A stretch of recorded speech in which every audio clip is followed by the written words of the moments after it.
Hey there, welcome everyone. My name is Brad Dinsmore. I'll be your art instructor this quarter for acrylic painting.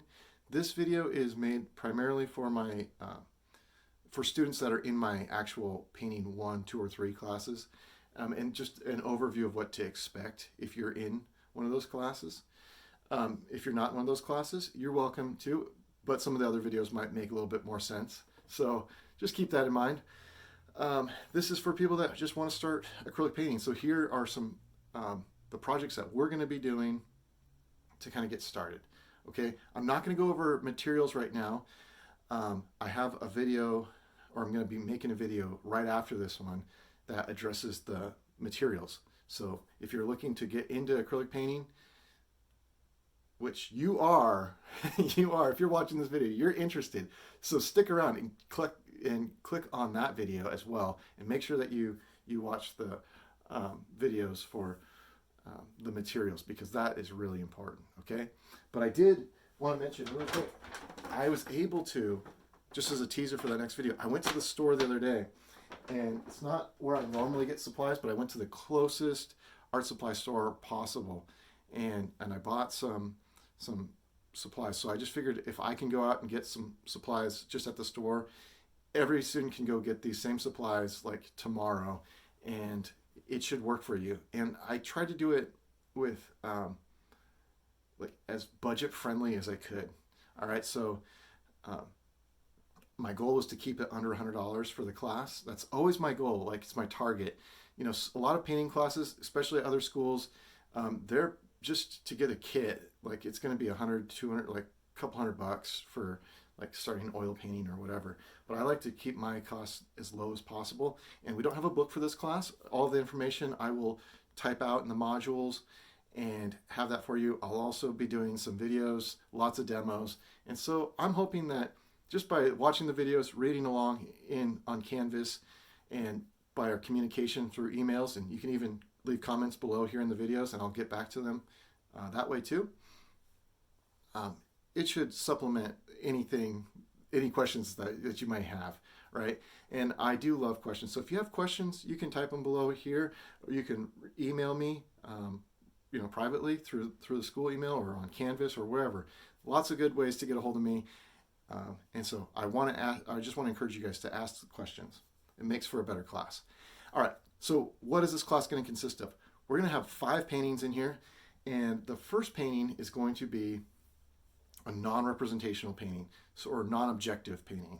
So you can think of this as like abstract, like it's an abstract painting, but we're not abstracting anything. Like, we're not abstracting like, here's a cat. It doesn't really look like a cat, but that's what it was. No, there's no cat involved, so to speak. Does that make sense? So there's like, it's a painting of paint. All right, and so this is a great opportunity for us just to start off with by exploring just the qualities of the paint. And so I feel like after you get your supplies, you got to learn what they can do, and you got to be able to kind of play with that and see like what happens if you do this or that, and if you add this, how do they layer or whatever.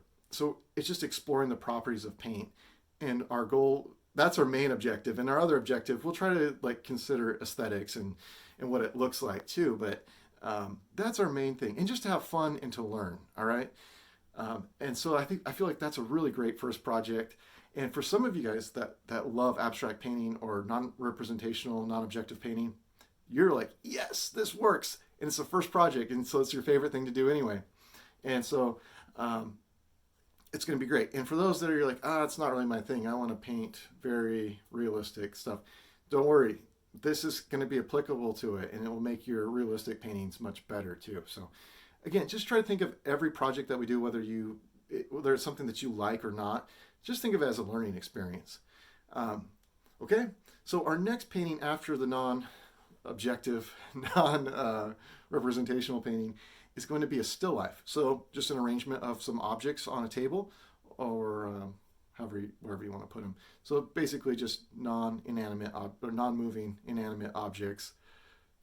Lots of times you'll see like bowls of fruit or things like that arranged.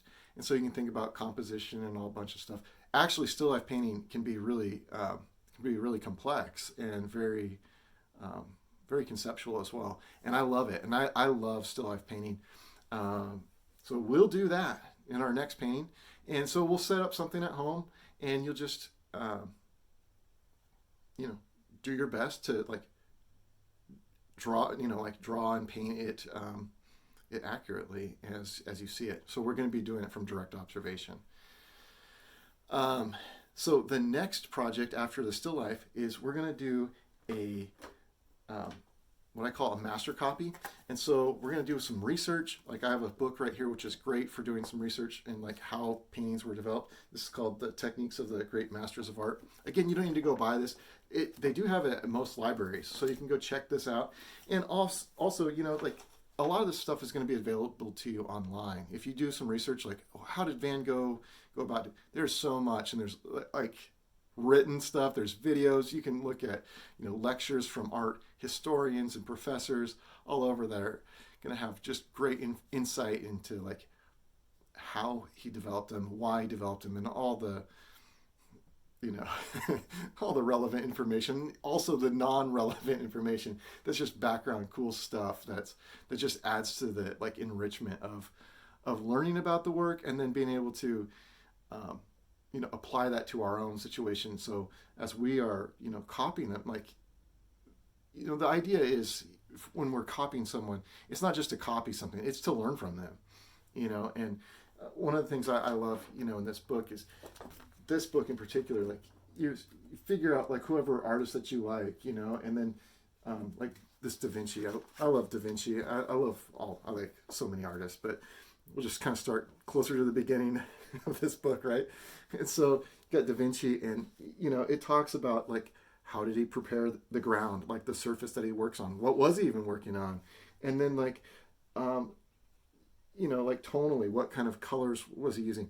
Now we're not going to be using oil paint, we're going to be using acrylic, but a lot of this stuff you can do acrylic paintings very similar, in a very similar style like Da Vinci, and I can help you out with that. So if you have questions like, well, he was doing this, I know it's not, he used linseed oil and used that or whatever, like, okay, well, we don't have that, but we do have this other, medium that might work well. And so I'm here to help. So anyway, master copy, it'll be a lot of fun. And if you're in one of the advanced classes of painting 2 or 3 and you haven't done it, I want you to do this one anyway. But if you've already done a master copy in one of your first painting classes, we'll do a master inspired.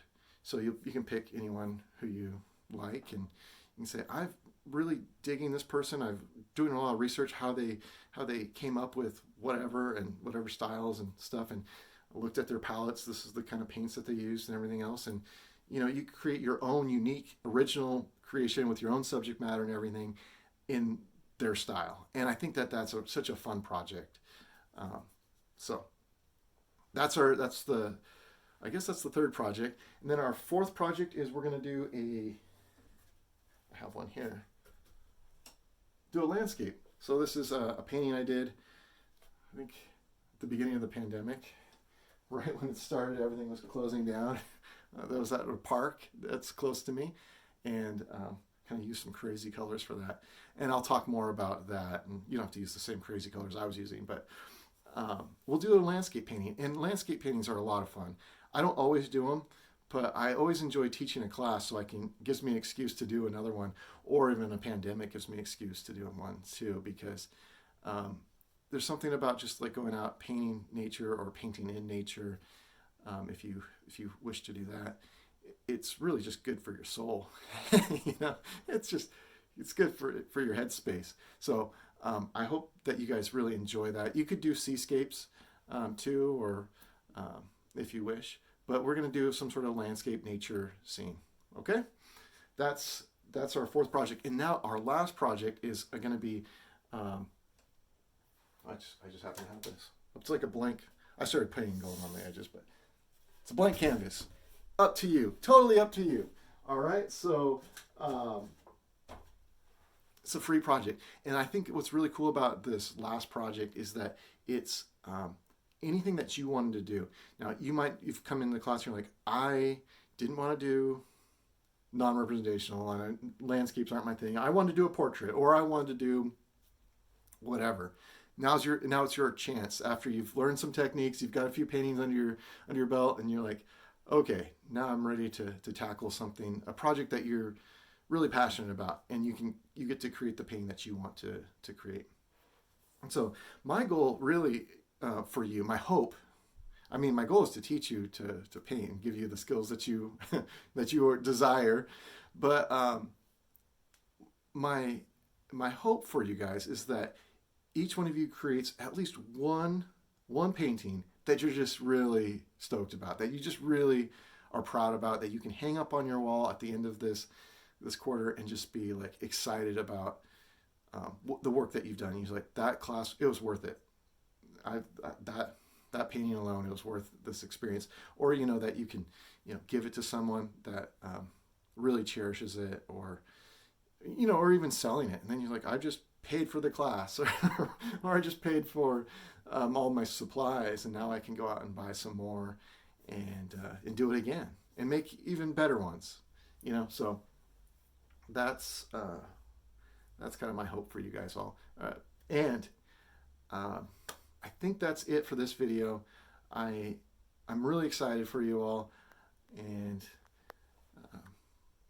again, watch the next one, because we're going to be talking about what supplies you actually need to get started. All right? Okay, take care. We're going to have lots of fun this quarter. In the words of one of my friends here, happy painting. God bless. Go feed stray cats and rescue back to health little squirrels that were abandoned or something. All right. Anyway, take care.